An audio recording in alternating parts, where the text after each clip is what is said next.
There was once a king who wanted to know three things: the right time to important thing to do. He thought that knowing these things would ensure his success.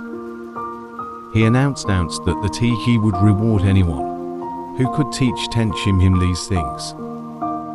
Many people traveled to his palace, but they all provided different answers to his questions.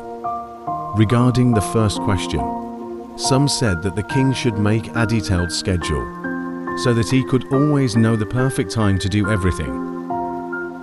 Others claimed that he should take every situation into account and wait for the precise moment to act. Still others suggested that he should consult wise men. Equally various were the answers to the second question. Some said that the members of the king's council were the most important people, while others mentioned pirates, priests, doctors, or warriors. In response to the third question, some replied that science was the most important thing, whereas others insisted that it was war or religious worship. The king was not pleased with any of the answers.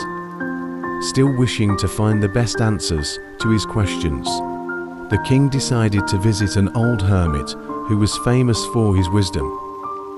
The hermit lived in a forest and met only ordinary folk, so the king disguised himself as a simple peasant. He ordered his bodyguards to stay behind while he went on alone to seek out the hermit.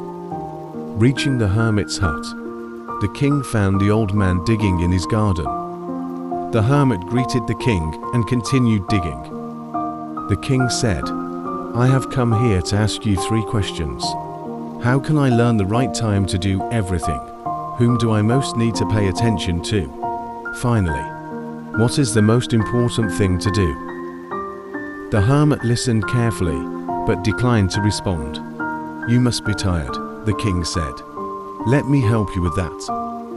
The king worked for a long time, while the hermit watched him silently. Eventually, as the sun was setting, the king stopped and said, "I came to you for answers to my questions. If you can give me none, please let me know so that I can return home." "Someone is running toward us," the hermit said. "Let's see who it is." When the man reached the king, he fell down. The king could see blood flowing from a large wound in his stomach. The king washed and bandaged the wound, and then he and the hermit carried the man into the hut.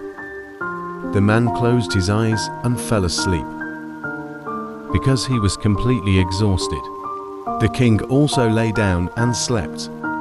When he awoke in the morning, the man was staring at him. "Forgive me," the man begged. "I don't know you, and I have no reason to forgive you." The king replied, "You might not know me, but I know you," the man answered. "During the last war, you killed my brother and took my property. When I knew that you had gone to see the hermit, I decided to kill you on your way back. However, I came across your bodyguards, who recognized me and wounded me.